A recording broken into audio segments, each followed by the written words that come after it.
Seguimos explorando aquí las partidas del Continental.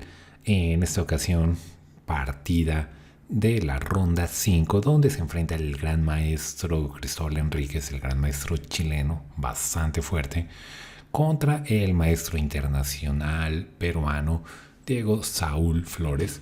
Vamos a ver una partida muy interesante donde el gran maestro chileno escoge el sistema Londres, ¿sí? Como su apertura, y bueno, desarrolla las piezas de su manera cómoda, adecuado aquí al esquema que se plantea con esta apertura. El negro trata de lograr un poco más de preponderancia en el centro, pero sencillamente las blancas aquí lo hacen bien, controlan la casilla E5 con varias piezas y refuerzan bastante bien al caballo de allí para lograr un poco más de espacio aquí en el centro. Viene el enroque, jugada normal, y torre C1. Se van preparando para una posible apertura aquí de líneas, por ejemplo, relacionadas con C4. Aquí, precisamente para evitar la apertura de líneas, las negras son quienes juegan el peón a C4 y el alfil tranquilamente se retira a B1. Ahora que la torre ha salido, realmente no está estorbando para nada y sigue manteniendo su control sobre esta diagonal a larga distancia. Las negras continúan con caballo E7 y empiezan a reubicar este caballo en el flanco de rey. B5, reforzando allí la estructura de peones del flanco de dama, y viene dama F3, caballo G6, a lo cual las blancas deciden capturar, volviendo un poco más rígida la estructura. Hay que tener en cuenta que estas estructuras que incluyen peones doblados muchas veces facilitan la creación de rupturas que abran líneas precisamente para las piezas mayores. Viene dama H3. La dama continúa su traslado al flanco de rey y torre F8, jugada normal de desarrollo. El blanco continúa con G4.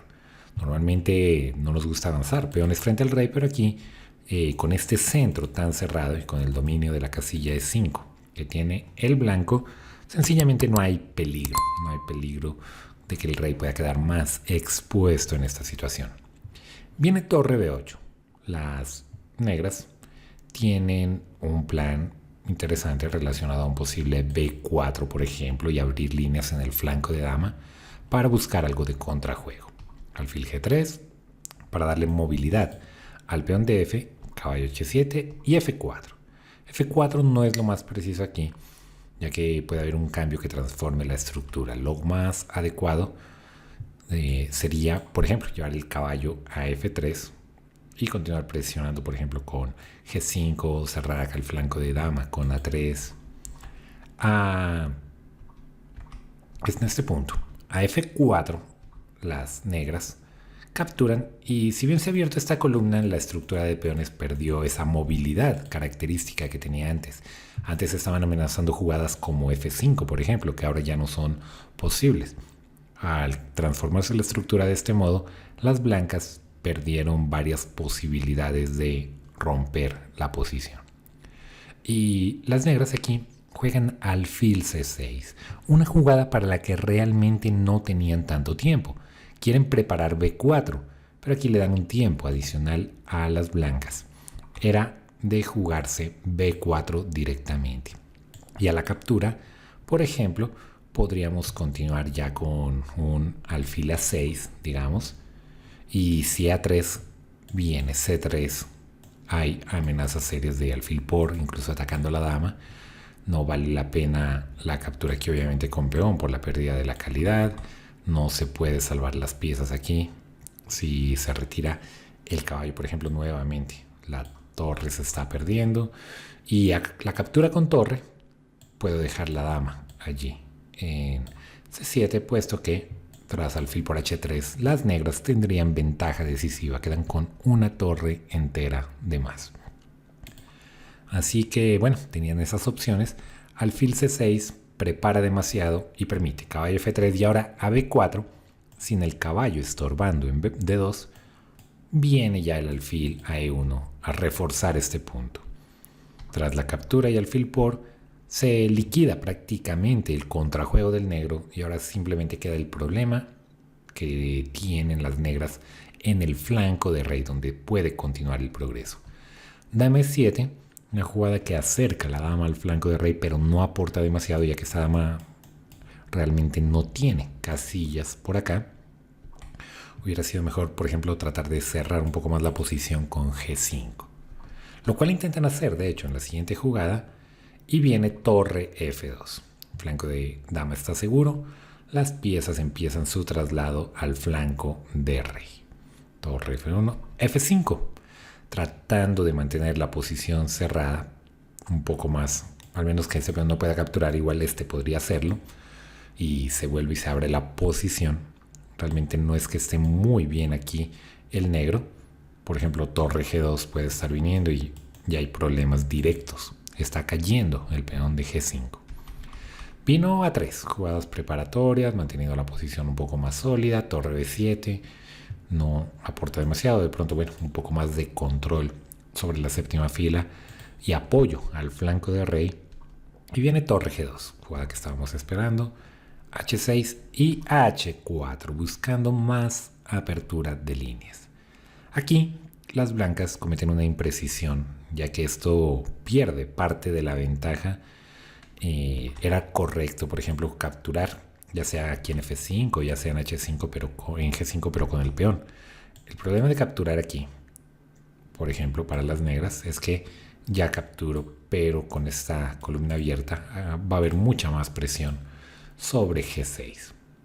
Cambio por G5 directa no es tan buena, porque se pierde un poco de flexibilidad en la estructura de peones.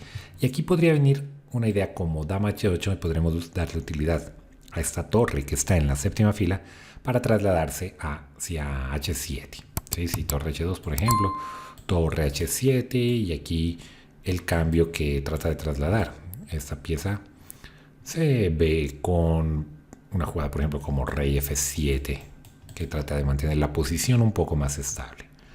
El problema de hacer rey F7 directamente aquí es que existe la posibilidad de jugar G por F5, que no la hacen directamente, la hacen una jugada después, pero igual sigue siendo una jugada muy fuerte. Las negras están perdidas aquí.